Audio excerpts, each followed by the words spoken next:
मंत्री जी, बहुत बहुत स्वागत है आपका इंडियन न्यूज़ के ब्रॉडकास्ट में। थैंक यू भाई, थैंक यू। और महाकुंभ में और रियल हीरोज़ ऑफ महाकुंभ ये कार्यक्रम सेलिब्रेट करने के लिए किया जा रहा है उन रियल हीरोज़ को जिन्होंने पर्दे के पीछे रहकर काम किया। आपका विभाग बहुत महत्वपूर्ण था महाकुंभ में, संस्कृति, पर्यटन, और जिस तरह से एक पर्यटन की नई परिधि उत्तर प्रदेश में खड़ी हुई है पूरी दुनिया के लिए, अपने आप में विश्व रिकॉर्ड बना। क्या कहेंगे मंत्री जी, कितना बड़ा चैलेंज था देखिए, और पहले कैसे? तो इंडिया न्यूज़ को बहुत बहुत बधाई और इस बात के लिए धन्यवाद कि उन्होंने जो रियल हीरोज हैं उनको सम्मानित करने के विषय के कार्यक्रम आयोजित करने का काम किया है। हम सब इसके साक्षी बने हैं, इसके लिए आप सब लोगों को बहुत बहुत बधाइयाँ और शुभकामनाएं। तीर्थराज प्रयागराज की धरती पे महाकुंभ 2025 जनवरी फरवरी के महीने में जो आयोजन हुआ, ऐसा अद्भुत, अलौकिक, भव्य, दिव्य, अभूतपूर्व आयोजन न सिर्फ भारत में बल्कि दुनिया का सबसे बड़ा आयोजन। चाइना और हिंदुस्तान को छोड़ दें तो जितनी किसी देश की आबादी नहीं है उतनी संख्या में श्रद्धालुओं का निश्चित समयावधि 45 दिन के अंदर पहुंचना, श्रद्धा भाव से डुबकी लगा करके आस्था, श्रद्धा, पुण्य की डुबकी के साथ वापस सकुशल जाना, कोई किसी भी प्रकार की घटना घटित न होना, ये और उसके साथ साथ 3 लाख करोड़ से ज़्यादा की राजस्व की प्राप्ति का सरकार को गेन होना, ये पूरी दुनिया के लिए रिसर्च का लिए छोड़ गया, अनुसंधान हो रहा है। तमाम संस्थाएं देख रही हैं कि आखिर हो कैसे गया है, अचंभित हैं। और मैं समझता हूँ श्रद्धा भाव से जो भारत की सनातन परंपरा, आदर्श, मूल्य हैं, उसी का रिपीटेशन है जिसके कारण हम लोग विश्वगुरु थे। ये साबित करता है आज 66 से ज़्यादा करोड़ श्रद्धालु इस धरती पर, प्रयागराज की सीमित धरती पे 45 दिन में आए। हमारे जो भी वास्तविक नायक जिनको लेके आज कार्यक्रम कर रहे हैं, चाहे वो सफाई कर्मी हो, चाहे वो स्वास्थ्य कर्मी हो, पुलिस कर्मी हो, या हमारे सरकार के विभिन्न विभागों के विभिन्न ऐसे लोग जो वास्तविक धरातल पर उतर कर न सिर्फ उन्होंने लोगों की सेवा भाव से ड्यूटी देने का काम किया, उन्होंने श्रद्धा भाव से ड्यूटियाँ दी, बल्कि उन्होंने अपने को समर्पित भाव से, उस आयोजन के समर्पित भाव से, चिंता नहीं की, सो रहे हैं, रात दिन कर रहे हैं। किसी पुलिसकर्मी को किसी के साथ अभद्रता करते नहीं देखा गया, मित्र की तरह व्यवहार करते हुए दिखाई पड़े। 40 घंटों से ज़्यादा 40 घंटे लगातार बिना सोए काम करते हुए दिखाई पड़े। सफाई कर्मी की तिनका नहीं दिखाई देने दिया। सफाई कर्मियों ने जिस तरीके के नई अनुभूति, सारे हमारे कर्मचारियों ने, जो वास्तविक नायक वही हैं, नीम की बिल्डिंग के पत्थर माइल स्टोन वही हैं जो दिखाई नहीं दिए, लेकिन बिल्डिंग सारी महाकुंभ की उन्हीं के ऊपर खड़ी हुई और सफलता के नए आयाम और मुकाम हासिल किए। दुनिया में वैश्विक संदेश दे करके हमारी सनातन परंपरा, आध्यात्मिक और संस्कृति को पूरे विश्व में एक परम वैभव और ऊंचाइयों पर ले जाने का काम किया। ऐसे हमारे जो वास्तविक नायक हैं उनको सम्मानित करने के लिए पुनः एक बार इंडिया न्यूज़ को बधाई। मंत्री जी, महाकुंभ का महासमागम, पूरी दुनिया में भारत का परचम लहराना, वही राजनीतिक तौर पर कहा जाए तो विपक्ष की तरफ से हर दिन कोई ऐसा दिन नहीं गुजरा जब महाकुंभ की कमियां, अखिलेश यादव तो तमाम बातें कहते हुए नजर आए। पहले उन्होंने अपने पार्टी के एक प्रवक्ता को भेजा और फिर खुद भी पहुंच गए। देखिए, पहले तो आपको ये देखना होगा, अगर पीछे झांक के देखेंगे, जहाँ अखिलेश जी सारे 45 के 45 दिन नेगेटिविटी सोशल मीडिया के प्लेटफॉर्म पे कहीं भी या वक्तव्य के द्वारा आए दिन फैलाते रहे। लेकिन ये भी आपने देखा, जब देखा कि सनातन का ये परम वैभव का जो विषय था, वो एक एक सनातनी के लिए उनके वोटर तक को लिए ऐसा आकर्षण बना जिसने अखिलेश जी को सुनना ही बंद कर दिया। और उन्हें लगा कि नेगेटिविटी मेरे पर तो उल्टी फैल रही है, तो मजबूर होकर के अखिलेश जी को जाकर कुंभ में डुबकी लगानी पड़ी। भले ही वो स्टेटमेंट देते रहे, लेकिन डुबकी लगाने के लिए बाध्य होना पड़ा। लेकिन डुबकी लगाने के लिए बाध्य होना पड़ा, लगाई नहीं, बाध्य होना पड़ा। ये है सनातन की ताकत, ये है आध्यात्म की ताकत, ये है भारत की संस्कृति की ताकत। जो सिर चढ़ के बोला, उस जादू का अखिलेश जी बच नहीं पाए। क्या करें, श्रद्धा की डुबकी लगाने के लिए उन्हें बाध्य होना पड़ा। मैं समझता हूँ कि इससे न सिर्फ भारत के सनातन के संस्कृति को, आस्था, श्रद्धा को सम्मान मिला है, बल्कि आर्थिकी के क्षेत्र में भी आस्था से आर्थिकी पहली बार नया प्रयोग हुआ है। जिसमें 3 लाख करोड़ से ज़्यादा की राजस्व की अर्निंग हमारी स्टेट को मिली है, जिससे एक नया आयाम मिला है, जिससे कई सर्किट हमारे पर्यटन के नए डेवलप हुए हैं। काशी, प्रयागराज, नैमिषारण्य, विंध्यवासिनी देवी, अयोध्या, ये सब नया सर्किट और नए एक अनुभव ऐसे देखा गया है जो आने वाले भारत की जो विकास की यात्रा चल रही है, जो आने वाले भारत के लिए एक विकसित भारत की परिकल्पना को साकार करने का जो आदरणीय मोदी का प्रयास चल रहा है, उसमें बहुत बड़ा योगदान ये माइलस्टोन जो महाकुंभ अनुभव दे के गया है, ये नया माइलस्टोन साबित होगा, जिसमें सनातन संस्कृति और के बल पर आस्था की ताकत पर आर्थिकी को भी बहुत नई ताकत देने में हिंदुस्तान सफल होगा। आप ये भी कह रहे हैं कि एक वैश्विक तौर पर या आर्थिक तौर पर भी एक बहुत बड़ा कीर्तिमान स्थापित हुआ। आपने, हमने, सबने, पूरी दुनिया ने कई कई कहानियां सुनी। किसी ने दातुन बेच के 7 लाख कमाए, तो किसी नाव वाले के पूरे परिवार ने रातों दिन मेहनत करके 20 करोड़ रुपए कमाए। वही मैं कह रहा हूँ, आस्था से आर्थिकी को एक नई ऊंचाइयाँ, नए नए अनुभव और नई सीख देने का काम किया। एक नाव का किस्सा तो माननीय मुख्यमंत्री बार बार कहते हैं, नाव वाले ने करोड़पति हो गया, कई नाव दे करके करोड़पति होने का काम हुआ। इस तरह एक नहीं, कोई दातून बेचने वाला, कोई मोटरसाइकिल वाले जिसने भी लाखों रुपए कमाने का काम किया, छोटे से मोटरसाइकिल, तमाम तरीके से लोगों को रोजी रोजगार के अवसर मिले, सेवा के नए आयाम मिले। और मैं समझता हूँ कि नए नए अनुभव के आधार पर आज भी उन महाकुंभ को लेकर के विश्व की कई संस्थाएं अनुसंधान करने का काम कर रही हैं इन सारी चीज़ों पर, कि हम लोग आस्था से आर्थिकी को कहाँ तक और कैसे ले जा सकते हैं, और किस तरह ये हुआ संपन्न, जहाँ कोई घटना नहीं, कोई बड़ी बलात्कार की घटना नहीं, लूट की घटना हुई, किस तरह की घटना नहीं, और सारे लोग इस भीड़ में भी गए तो आस्था भाव से गए, कहीं कोई खुरापान नहीं।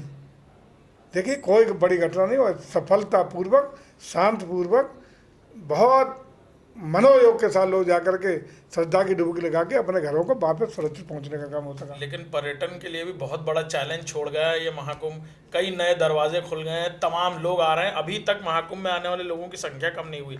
महाकुंभ भले ही खत्म हो गया, लेकिन उत्तर प्रदेश में श्रद्धालु, दर्शनार्थी, पर्यटक लगातार आ रहे हैं। देखिए, आर्थिक हमले हालांकि विभिन्न सर्किटों पे हमारा पर्यटन काम कर रहा है, जिसमें एग्रीकल्चर टूरिज्म है, हेल्थ टूरिज्म है, इको टूरिज्म है, बहुत तरीके से अलग अलग सर्किट डेवलप हुए। लेकिन आस्था के जो आध्यात्मिक और धार्मिक टूरिज्म है, इसको तो गुणात्मक रूप से ऊंचाइयां देने का काम हुआ है।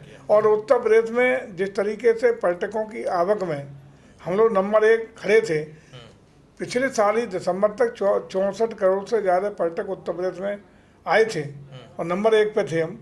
और इस बार अगर कुंभ जोड़ देंगे तो हर पूरे हिंदुस्तान के जितने पर्यटक होंगे उससे अकेले उत्तर प्रदेश में होंगे।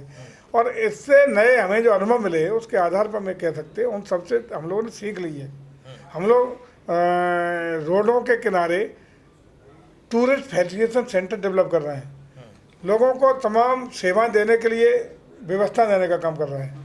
इंफ्रास्ट्रक्चर डेवलपमेंट के लिए नई योजना इसी आधार पर तैयार करने का काम कर रहे हैं। आदरणीय मुख्यमंत्री के निर्देशानुसार इन महाकुंभ के बड़े आयोजन से, भव्य दिव्य आयोजन से नई सीख पर्यटन को मिली है। और सीख के उस अनुभव के आधार पर हम नए तरीके से पर्यटन को और सुदृढ़ करने के लिए, व्यवस्थित करने के लिए, किसी भी पर्यटक को कोई असुविधा न हो, चाहे वो रोड कनेक्टिविटी हो, इंफ्रास्ट्रक्चर डेवलपमेंट हो, उसको खाने पीने की व्यवस्था हो, या रास्ते में होने वाली कठिनाइयों की दूर करने की बात हो, इन सब पर अध्ययन करके उनके अनुसार योजना बना करके हम बैठी व्यवस्था करके उनको विकसित करके और आकर्षक उत्तर प्रदेश पर्यटकों के लिए, श्रद्धालुओं को बनाने के लिए कृत संकल्पित है और आगे बढ़ चुके हैं। ये तो आपने बताया कि कैसे नए कीर्तिमान, कैसे नए और भी काम शुरू हो गए हैं पर्यटन को विकास देने के लिए, और भी नए नए एक्सपेरिमेंट्स किए जा रहे हैं। हाल ही में वक्फ बिल दोनों सदनों में पास हुआ है मंत्री जी, उसको लेकर एक अलग चर्चा शुरू हो गई है पूरे देश भर में।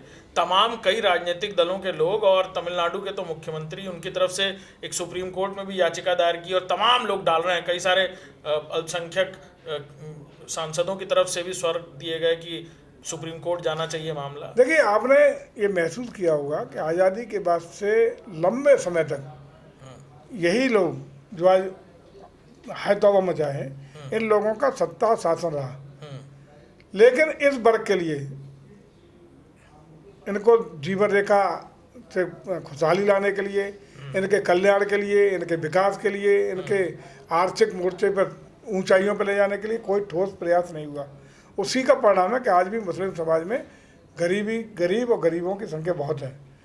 हमारी सरकार आने के बाद हमने बिना किसी भेदभाव के सबका साथ सबका विकास के नारे को साकार करते हुए सारी योजनाओं को लागू करने का काम किया। आप ये भी महसूस करते होंगे कि जितनी भी लोक कल्याणकारी या डेवलपमेंट की योजनाएं हैं, सबसे ज़्यादा चाहे आयुष्मान भारत हो, प्रधानमंत्री ग्रामीण आवास हो, शहरी आवास हो, या किसी जीवन से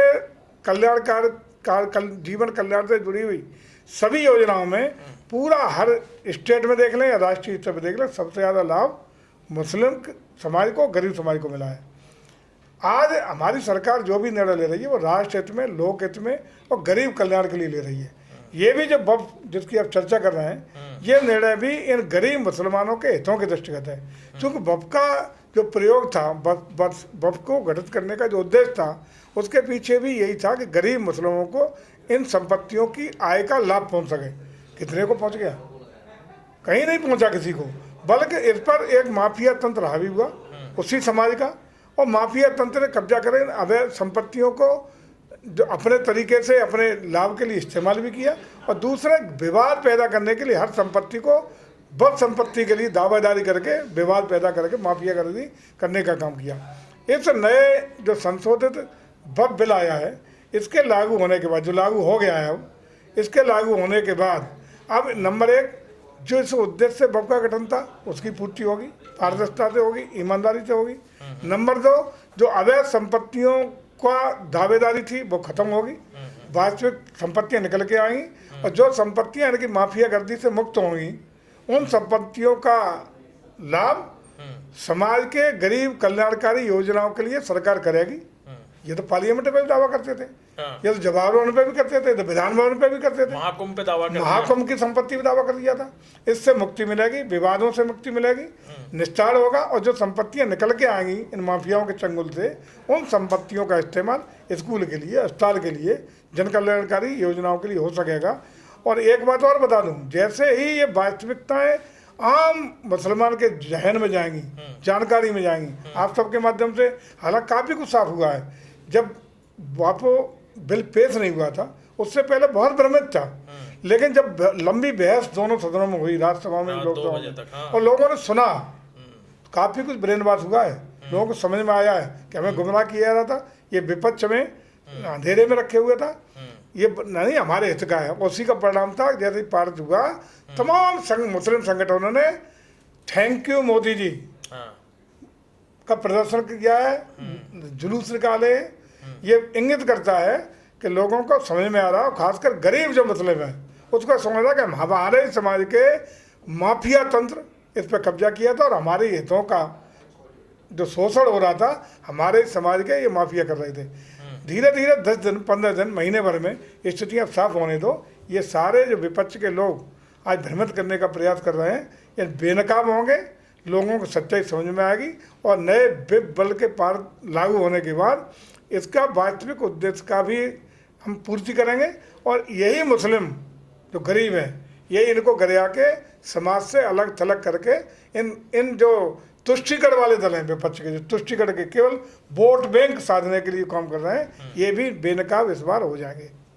बिल्कुल मंत्री जी, हाल के दिनों में जातिगत आधार पर राजनीति के सुर चल रहे थे, धीरे धीरे इतिहास तक पहुंचे, औरंगजेब से बात होते होते राणा सांगा तक पहुंच गई। मंत्री जी क्या कहेंगे, जिस तरह उन्होंने कहा लालजी रामजी लाल सुमन ने, और फिर अब प्रदर्शन चल रहे हैं, तमाम तरीके की बातें और भी कही जा रही हैं उन लोगों को जिन्होंने अपने अंग तक कटवा दिए। देखिए, जिन लोगों ने अपना सर्वस्व न्योछावर राष्ट्र के हित में किया हो, ऐसे हमारे बलिदानी शहीद सपूत हैं, जो क्रांतिकारी हैं, जो नायक हैं, इनको खलनायक कहना, जो आक्रांता हैं, जिन्होंने हमारी संस्कृति के, हमारे धर्म के, हमारे मंदिरों को, हमारे रहन सहन को, हमारे समाज को न सिर्फ तोड़ा बल्कि पूरी तरह तहस नहस करके बर्बाद करने का काम किया हो, ऐसे लोगों को नायक बनाने का प्रयास करना, आक्रांताओं को नायक घोषित करना, अपने नायकों को खलनायक बनाना, ये देश का कोई भी भला व्यक्ति बर्दाश्त नहीं करेगा।